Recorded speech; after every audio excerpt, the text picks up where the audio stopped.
कहानी की शुरुआत में हम एक माँ और उसकी बेटी को देखते हैं, जो दोनों बहुत ज्यादा डरी हुई थी। बच्ची रो रही होती है क्योंकि एक आदमी उनके दरवाजे के बाहर खड़ा हुआ था, जो अंदर घुसने की कोशिश कर रहा था, जिसकी परछाई ये दरवाजे में से देख भी रही होती है। और फिर अगले ही पल वो आदमी अंदर घुस जाता है। अब उसने इन माँ बेटी के साथ क्या किया ये तो हमें दिखाया नहीं जाता और ये सीन इधर ही कट हो जाता है। अगले सीन में हम सीरा नाम की एक लड़की को देखते हैं, जो एक न्यूज चैनल पर जो खबरें देते हैं वहाँ पर एंकर का काम करती थी, यानी कि ब्रॉडकास्ट खबरें सीरा ही दिया करती थी। अब सीरा नींद से जागती है जहाँ उसकी मोम नाश्ता बना रही थी। यहाँ पता चला कि उसकी मोम काफी अच्छी औरत है, जो हमेशा उसे अच्छाई बुराई सही गलत के बारे में बताती रहती है, खासकर उसकी एंकरिंग की जॉब के बारे में। अब सीरा जल्दी से ऑफिस जाने के लिए तैयार होती है क्योंकि आज सुबह 9 बजे उसने ही एंकरिंग करनी थी। अब जब सीरा ऑफिस आई तो यहाँ हम उसकी साथी को देखते हैं, जो सीरा से वैसे तो हंस की बात करती है पर अंदर ही अंदर उसे जलती है। वो उससे इसलिए जेलस होती है क्योंकि उसके मुताबिक वो एक काफी अच्छी एंकर है, सीरा से भी ज्यादा। पर थोड़ी ही टाइम की ट्रेनिंग से सीरा उससे भी आगे निकल गई और हर जगह काफी मशहूर हो गई है। अब जब सीरा एंकरिंग के लिए जा रही थी तो तभी उसका रिपोर्टर साथी उसे बुला लेता है, कहने लगा कि तुम्हारे लिए कॉल है सीरा। तब बिना सोचे ही सीरा वो कॉल सुनने लगती है। उस तरफ एक अनजान औरत थी जो बेहद डरी हुई थी। वो सीरा को कहती है कि मेरे घर में एक आदमी घुस आया है जो मुझे मारना चाहता है। अब अगर वो आदमी मुझे मार देना तो मैं चाहती हूँ सीरा तुम मेरी मौत की रिपोर्टिंग और एंकरिंग करो क्योंकि तुम मुझे बहुत पसंद हो। जो कहकर वो सीरा को अपने घर का पता बताने लगी, जिसे वो लिख लेती है। उनकी बातें सुनकर सीरा का रिपोर्टर साथी कहता है कि मुझे तो लगता है ये कोई प्रैंक कॉल है, तुम्हारे साथ मजाक करने या शरारत करने के लिए कोई ऐसा कर रहा है। जो सुनकर वो फोन रखने लगी, पर वो अनजान औरत कहती है कि नहीं, मैं कोई प्रैंक नहीं कर रही, सच बोल रही हूँ क्योंकि उस आदमी ने मेरी बेटी को मार दिया है और अब वो मेरे पीछे पड़ा हुआ है। इतना बोलकर उसने कॉल काट दी, जिस वजह से सीरा टेंशन में आ जाती है। अब पता चला कि ये अनजान औरत और कोई नहीं बल्कि वही है जिसे हमने शुरुआत में देखा, जो अपनी बेटी के साथ थी। पर अब क्योंकि 9 बजने वाली थी तो सीरा अपनी एंकरिंग के लिए चली जाती है। वो जब खबरें सुना रही थी तो उसके हाव भाव अचानक बदलने लगी। सामने खबरों की जो लाइन्स थी, जो अल्फाज थी, वो अपने आप ही हिलने लगती है, जिस वजह से उसे काफी परेशानी होती है। पर जैसे तैसे सीरा ने यहाँ खुद को संभाला और वो ये ब्रॉडकास्ट पूरी करती है, जिसके बाद वो दोबारा से उस अनजान औरत के नंबर पर फोन करती है, पर इस बार कॉल कोई भी नहीं उठाता। शाम को आकर सीरा इस बारे में अपनी मॉम से बात करती है, जिस पर उनका कहना था कि अगर वो औरत सच बोल रही हुई तो ये तुम्हारे पास काफी अच्छा चांस है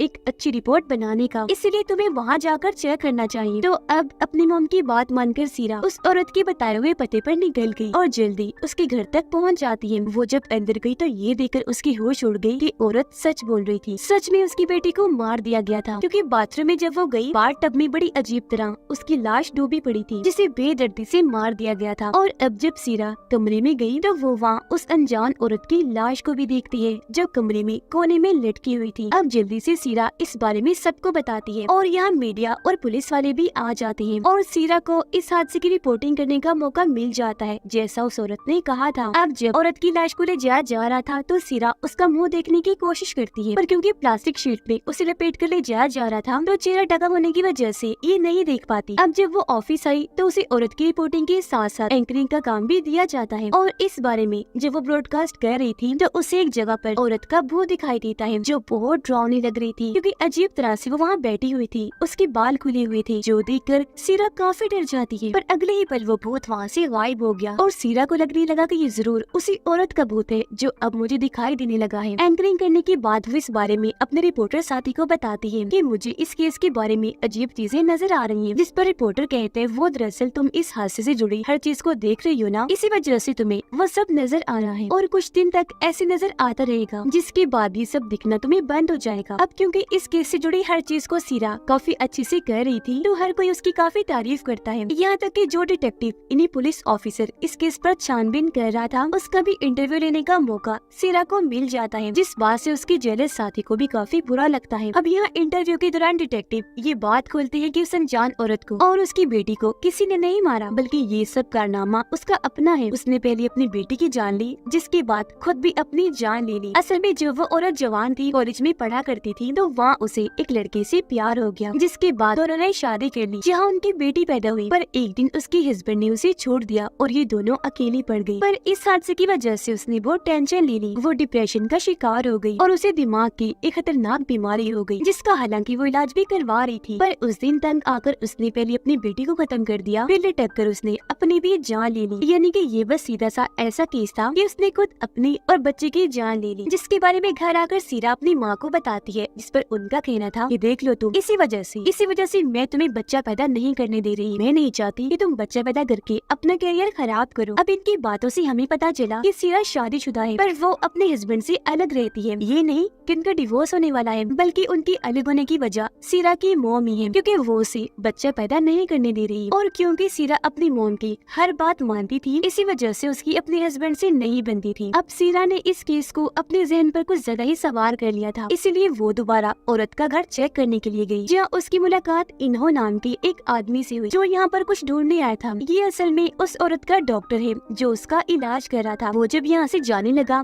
तो सीरा उसके पीछे गई और औरत के बारे में जानने की कोशिश करती है, जिस पर वो कहता है कि माफ कीजिएगा, पर मैं आपको कुछ नहीं बता सकता, क्योंकि मरीज के बारे में किसी अनजान शख्स को बताना हमारे हॉस्पिटल के असूलों के खिलाफ है। ये बोलकर वो यहाँ से चला गया। पर अब सीरा को इस इनो पर ही शक होने लगा, इसीलिए वो इसके बारे में अपनी छानबीन शुरू कर देती है। उससे पता चला कि इन्होंने उस औरत से पहले एक आदमी का इलाज किया था, पर उस आदमी ने उसके हॉस्पिटल की छत से कूदकर अपनी जान ले ली। अब ये उसके मरीजों में अपनी जान लेने का दूसरा केस था, इसलिए सबको उस पर शक हुआ कि वो आखिर मरीजों के साथ क्या करता है। शक की बुनियाद पर उसे गिरफ्तार कर लिया गया, पर उसके खिलाफ कोई सबूत न मिलने पर बाद में उसे छोड़ दिया गया। अब ये देखकर सीरा के दिमाग में कई सारे सवाल उठे, जिनका जवाब पाने के लिए वो इन्हों से मिलने गई उसके हॉस्पिटल, जहाँ वो बताता है कि हाँ, वो मुझसे इलाज करवा रही थी, क्योंकि उसे दिमाग की एक काफी खतरनाक बीमारी थी। पर जब उसने अपनी जान ली, उससे 2 दिन पहले उसकी मेरे पास कॉल आई थी। उसने मुझे कहा था कि मैं अब इलाज नहीं करवा रही, क्योंकि मैं ठीक हो गई हूँ। वो बातें कर ही रही थी कि तभी सीरा को कुछ होने लगा। वो देखती है कि यहाँ पर हिप्नोसिस की जितनी भी चीजें पड़ी है उनमें अजीब होने लगा। वो खुद ब खुद हिलने लगी। अब हिप्नोसिस एक किस्म की थेरेपी इलाज ही होता है, जिसमें मरीज आंखें बंद करके ख्यालों में चला जाता है और जो चीज उसकी बीमारी परेशानी की वजह बनी होती है उसे ढूंढकर ठीक किया जाता है और जड़ से उसका खात्मा कर दिया जाता है, जिससे वो इंसान बिल्कुल ठीक हो जाता है। फिर अब यहाँ हिप्नोसिस की चीजों को अजीब तरह से हिलता हुआ देखकर सीरा के साथ भी अजीब होने लगा। वो अपना कंट्रोल खोने लगी। फिर देखते ही देखते उसकी तबीयत खराब होने लगी, उसे उल्टियाँ आने लगती है। फिर अगले दिन जब वो ब्रॉडकास्ट की एंकरिंग कर रही थी तो अचानक उसे फिर से डर महसूस होने लगा। उसे लगता है जैसे उस औरत की आत्मा ने मुझे पीछे से आकर पकड़ लिया है और जोर से सीरा का गला दबा रही है, जिस वजह से उसकी हालत खराब हो गई, क्योंकि वो बेहद डरी हुई थी। अब ये देखकर न्यूज चैनल का मालिक उसे कुछ दिन की छुट्टियां दे देता है ताकि सीरा थोड़ा आराम कर सके, और तब तक उसकी जगह सीरा की उस साथी को दे दी जाती है कि वो एंकरिंग करेगी जो उसे जल्दी थी। पर इस बात से सीरा को बहुत बुरा लगता है। सीरा जब घर पर थी तो उसकी मॉम वहाँ आकर बिला वजह उसे डांटने लगती है और उसे बुरा भला कहते हुए काफी बातें सुनाने लगती है कि तुमने शादी क्यों की, क्योंकि इस वक्त उन्होंने काफी शराब पी हुई। पता नहीं वो क्या क्या बोलती जा रही थी। इस बात से गुस्सा होकर सीरा अपनी मॉम को कमरे से निकाल देती है, क्योंकि वो रोज रोज अपनी माँ की ऐसे शराब पीने से तंग आ चुकी थी। अब सीरा को पता चला कि इन्हों की खास खूबी ये है कि वो हिप्नोसिस करके अपने मरीजों का इलाज करता है और उन्हें उनके डर से निकालने की कोशिश करता है। अब ये जानकर सीरा को शक हुआ कि कहीं इन्होंने ऐसा तो नहीं किया कि पहले उसने उस औरत को हिप्नोसिस करके अपने कंट्रोल में किया और बाद में उसे ये सब करवाया, यानी अपनी बेटी को मारने और अपनी जान लेने पर मजबूर किया। ये सोचकर वो दोबारा इन्हों से मिलने गई, जहाँ वो उसे एक डायरी दिखाते हुए बताता है कि उस दिन उस औरत के घर में यही लेने गया था। अब डायरी को चेक करने पर सीरा को पता चला कि उस औरत को दरअसल मल्टीपल पर्सनैलिटी डिसऑर्डर था, यानी इस बीमारी में इंसान एक पर्सनैलिटी शख्सियत के साथ नहीं जीता, बल्कि कभी वो कोई बन जाता है तो कभी कोई, जैसे कि वो अपनी माँ का रूप भी ले सकता है, किसी डॉक्टर का भी तो किसी टीचर का भी, या जो उसके दिमाग में चल रहा हो वो भी बन सकता है। इन्हों बताता है कि जब उस दिन वो औरत अपनी किसी दूसरी पर्सनैलिटी में गई तो उसने पहले अपनी बेटी को मारा, फिर अपने भी जान ले ली। यह सीरा उसे बताती है कि जब से मैंने भी इस केस की छानबीन की, उस औरत का भूत मुझे भी बार बार दिखाई दे रहा है। हर बार आकर वो मुझे डरा देती है। जो सुनकर इन्हों कहता है कि ऐसा नहीं हो सकता, क्योंकि तुमने तो उसकी शक्ल ही नहीं देखी, तो फिर तुम कैसे कह सकती हो कि वो औरत ही आकर तुम्हें डरा रही है? जरूर तुम्हारे साथ कोई और मसला होगा। अब सीरा को क्या मसला था और वो किसके भूत को देख रही थी, ये चेक करने के लिए इन्हों उसकी भी हिप्नोसिस करता है। और अब जैसे सीरा हिप्नोसिस में जाकर ख्यालों में गई, उसे खेतों के बीच एक गोदाम दिखाई दिया गया, जिसके अंदर वो चली जाती है। सीढ़ियों से नीचे जब वो आई तो उसी औरत के कमरे में आ जाती है, पर उसे यहाँ अजीब लगा, इसलिए वो यहाँ से बाहर निकलने का सोचती है। वो भी पहला ही कदम बाहर रखती है कि तभी कोई उसका गला पीछे से पकड़ लेता है। असल में भी उसने अपना गला पकड़ लिया था, जो देखकर इन्हों उसे कहते हैं कि उसका चेहरा देखने की कोशिश करो जो तुम्हारा गला घोट रहा है। पर इस चीज में सीरा कामयाब नहीं हो पाती और एक झटके के साथ वो हिप्नोसिस से बाहर आ जाती है। अगले दिन जब वो अपने काम पर गई तो उसे पता चला कि उसकी बजाय अब लोग उसके साथी को ज्यादा पसंद कर रही है, जिस वजह से उसे जॉब से निकाल दिया जाता है। उसे बहुत बुरा लगा, दुख भी हुआ, तो फौरन घर आ जाती है। परेशान थी तो सो गई, जिस बीच तभी उसे इन्हो फोन करता है, जो फोन उसकी मॉम उठाती है, जिससे उसकी मॉम को पता चला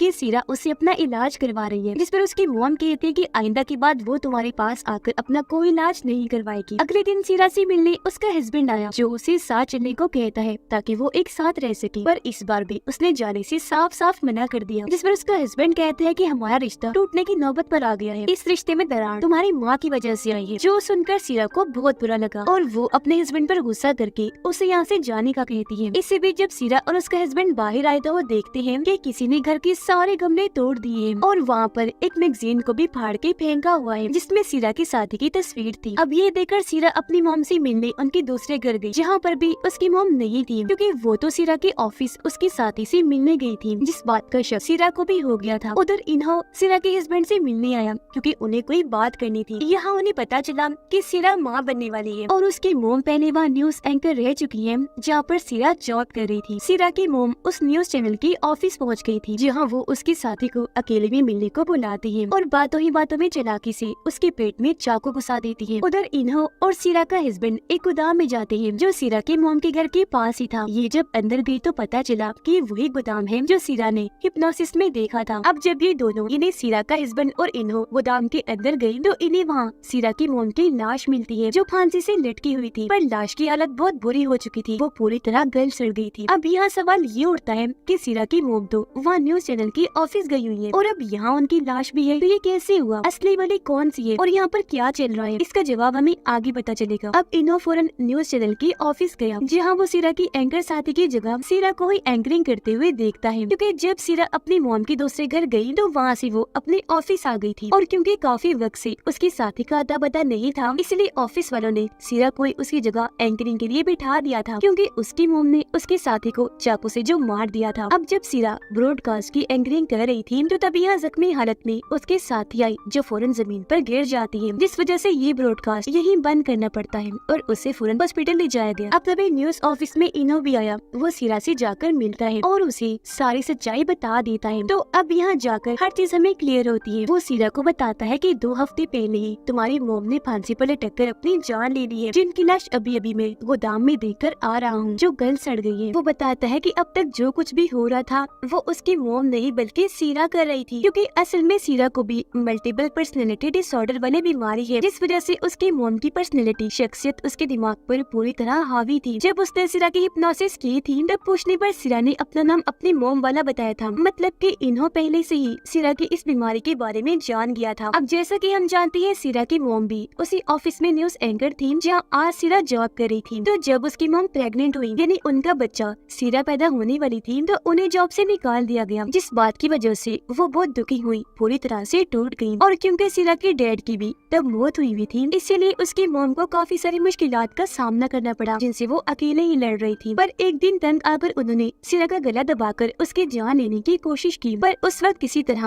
वो बच गई। बस तभी से उसकी मोम डिप्रेशन में चली गई और उन्हें शराब की बुरी लत लग गई। फिर जब सीरा बड़ी होकर अपनी मोम की ही तरह न्यूज एंकर बनी तो उसकी मोम ने उस पर अपना कंट्रोल करने की कोशिश की, क्योंकि वो नहीं चाहती थी कि जैसा मेरे साथ हुआ वो सीरा के साथ भी हो, वो भी मेरी तरह बच्चा पैदा करके अपनी जिंदगी बर्बाद करी। पर जब सीरा प्रेग्नेंट हुई तो उसने अपनी मोम के पास जाकर इस बारे में बताया, तो उसकी मोम जरा भी खुश नहीं हुई। वो उसे कहती है कि ये बच्चा करके तुमने अच्छा नहीं किया, जिस पर सीरा रोते हुए जवाब देती है कि आपने कौन सा मेरे साथ अच्छा किया, बचपन में जो आपने मेरा गला घोटने की कोशिश की उसकी दहशत में मैं आज तक जी रही हूँ। जिसका मतलब कि यही वजह है सीरा को हर वक्त लगता है कि कोई उसका गला घोटकर उसे मारने की कोशिश कर रहा है। अब ये बात सुनकर उसकी मोम को अपनी गलती का एहसास हुआ और वो चुपचाप वहाँ से चली गई और सीधा गोदाम के बेसमेंट में आ गई। फिर थोड़ी देर बाद जब सीरा को अपनी गलती का एहसास हुआ तो वो अपनी मोम से माफी मांगने के लिए वहाँ चली गई, पर वहाँ उसने देखा कि मोम ने फांसी से लटककर अपनी जान ले ली है और ऐसा उन्होंने शर्मिंदगी और डिप्रेशन की वजह से किया था। जो सदमा सीरा से बर्दाश्त नहीं हुआ, उससे भी शर्मिंदगी हो रही थी, जिससे बचने के लिए उसके दिमाग ने उसकी मोम की पर्सनैलिटी को ही अपने अंदर पैदा कर लिया। और यही वो वक्त था जब सीरा को मल्टीपल पर्सनैलिटी डिसऑर्डर की बीमारी हो गई और इसी के बाद से जो कुछ भी हो रहा था वो सीरा की मोम नहीं बल्कि खुद सीरा कर रही थी। और इन लोगों को गोदाम में जो लाश मिली थी वो सीरा की मोम की 4 हफ्ते पुरानी थी, जब वो सड़ रही थी। तो अब सीरा को उसकी मोम से अलग करने के लिए इन्हों दोबारा से उस पर हिप्नोसिस करता है, जहाँ पर सीरा ने देखा कि मेरी मोम मेरा सीरा गला घोटकर मारने की कोशिश कर रही है। ये देखकर इनो उसे कहता है कि कैसे भी करके अपनी मोम को खुद से अलग कर दो, जिस पर उसने ऐसा किया और उसने ग्लास के कांच से अपनी मोम पर हमला करके उन्हें मार दिया। पर हकीकत में उसने खुद को ही कांच मार लिया था, जिसके बाद उसे हॉस्पिटल भेज दिया गया। वो कोमा में जा चुकी थी। फिर 3 हफ्ते बाद उसे होश आई, जहाँ उसे सही सलामत देखकर उसका हस्बैंड बहुत खुश हो जाता है। अब यहाँ हमें पता चला कि सीरा को ये बीमारी कब से थी, पर जब उस अनजान औरत ने सीरा को कॉल की तो उसके अंदर ये बीमारी जाग उठी और इसने तब अपना रुख दिखाना शुरू किया जब उसकी मॉम की मौत हो गई थी। वजह ये है कि सीरा और उस औरत की जिंदगी एक जैसी थी, दोनों ही परेशान डिप्रेशन में थी। यही वजह है